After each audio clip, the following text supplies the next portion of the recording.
everyone. My name is Denisha Thompson, but my favorite people in the world call me Miss Thompson.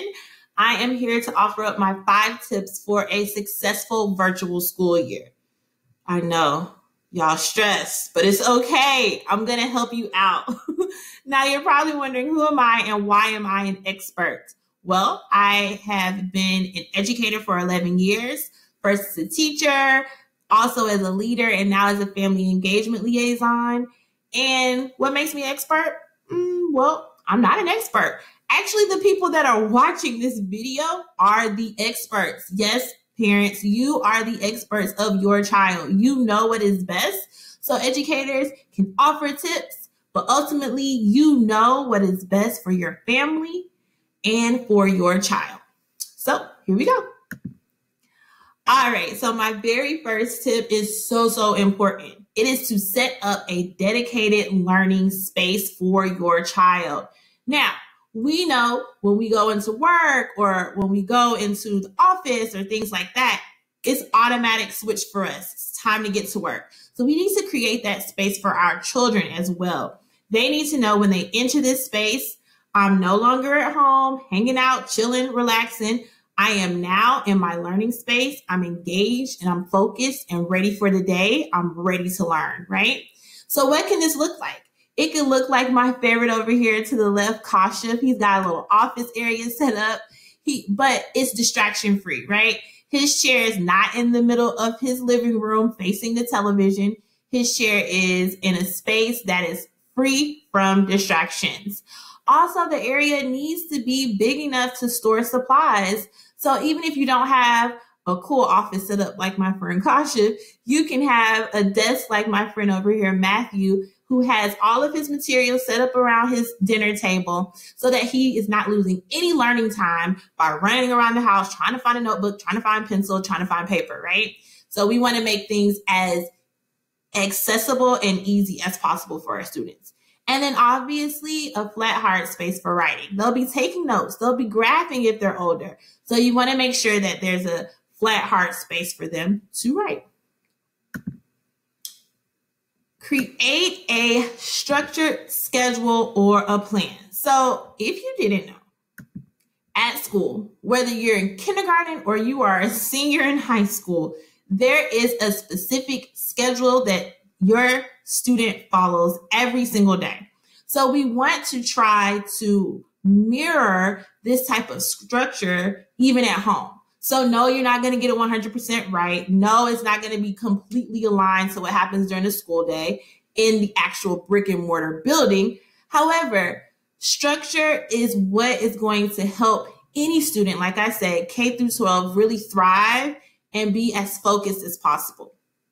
So what can this schedule include? Your schedule should include everything, literally the what and the when of the entire day. So waking up, having breakfast. What time we doing that? Getting ready for school. Yes, getting ready for school. Even if you're putting on a more formal pajama top, do that, right? But you should really be making it so that you're getting ready for the day, even if it's just at home. What time are we logging on? What time do your classes actually start? I need to have that written down. We need to know that. Hey, we got to have a lunch break. What time is that for your school? Do I need to just incorporate that with my child if there is not a time for that? Because that's fine. And then once the day is done, when am I doing offline work? When can I complete an exit ticket or independent work that maybe they didn't get to complete during the school day? And this is the most important part. I am scheduling in my day for my student, for my child, playtime if they're younger, and also relaxation or time to chat with their friends if they're older. This is super important because this is what happens during the school day.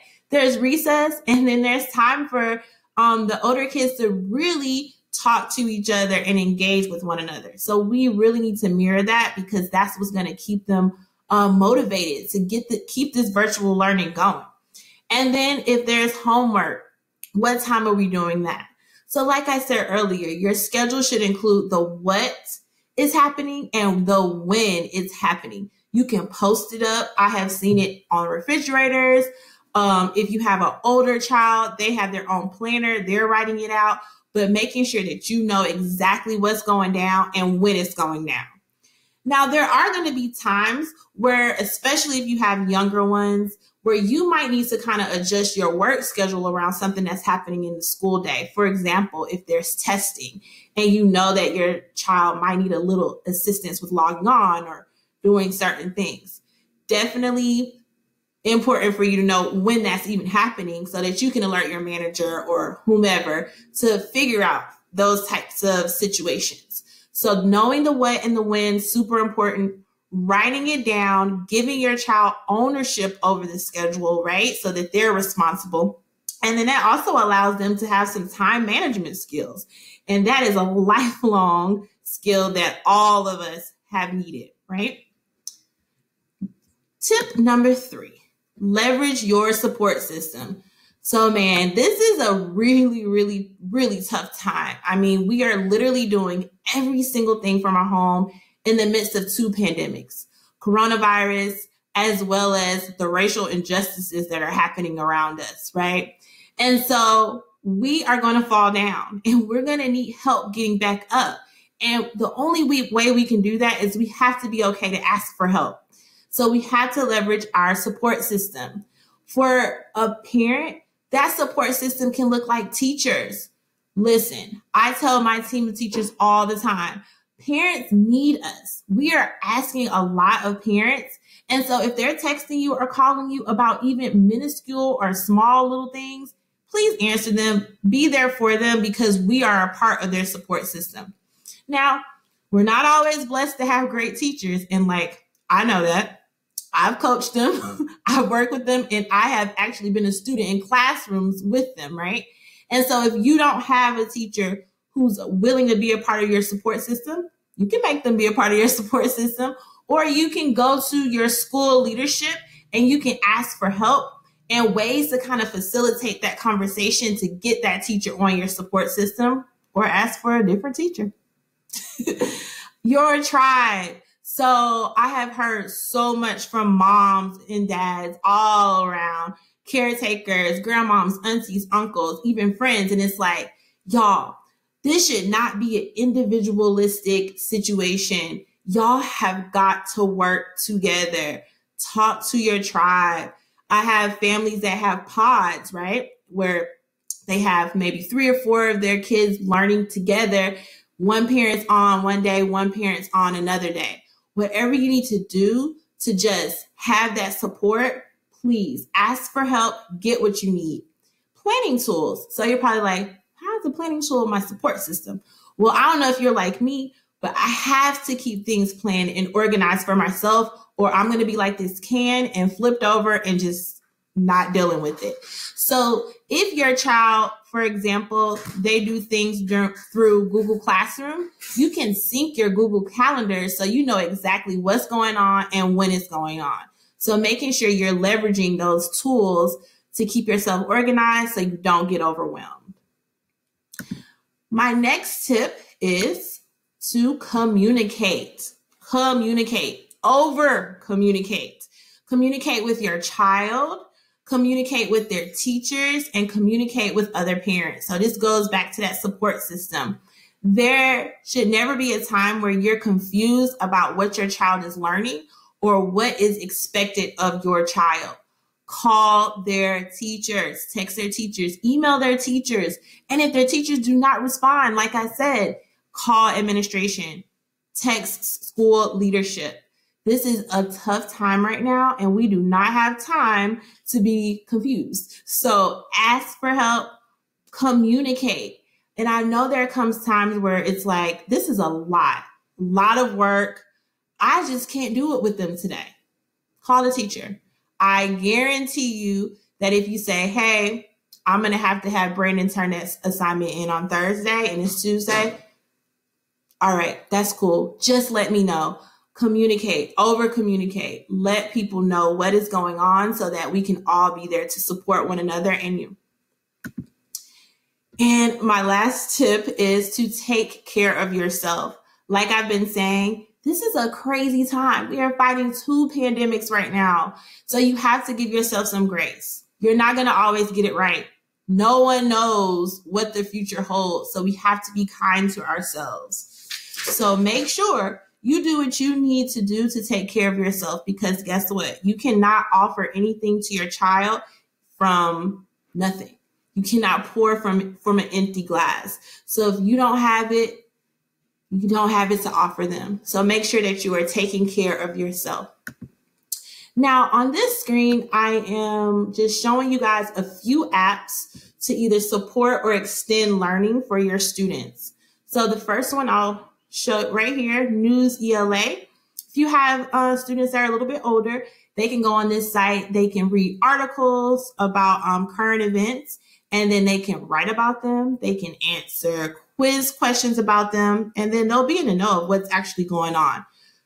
Middle school and high school students, they have to talk about what's happening. That's just like developmentally appropriate for them. So this is a space for them to kind of start that conversation. Right here, we have GWUL.org. If your student needs some writing support or grammar support, that is a great place for them to go for that as well. To extend some learning, if you got a little software engineer at your house, you can head over to Tinker for coding for kids. And then over here we have, let me make sure I get it right, GeoGebra. So if you have a student who needs some extra assistance or even some extensions with geometry and algebra, they can head over to that site there. Get Epic is super cool.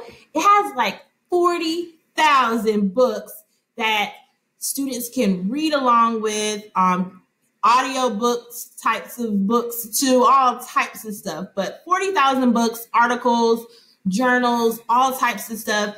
If they want to hear books and just get more books, go there. Typing Club. So I always suggest this for our younger students.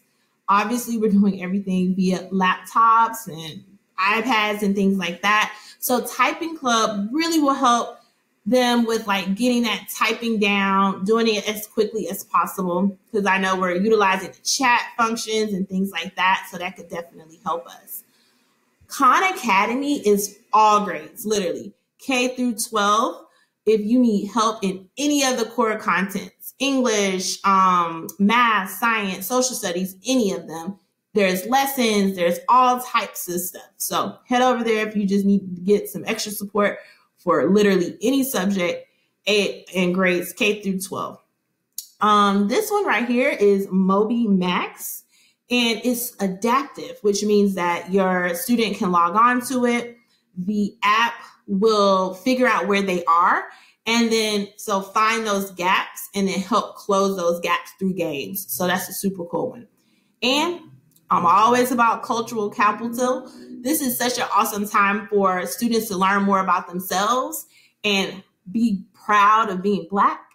So this is a great time for that. And here's another super cool app called the Black Inventors Match Game. You can get it on your phone, you can get it on the iPad, but super cool app that talks about Black inventors. Is like hundreds of them, and great time for us to learn about ourselves and empower our children. So thank you so much. If you have any questions, I'm going to leave my contact info with Urban League, and then you can always shoot me an email and I can assist you if you need anything. I am now a part of your support system, so definitely make sure that you're leveraging me as well.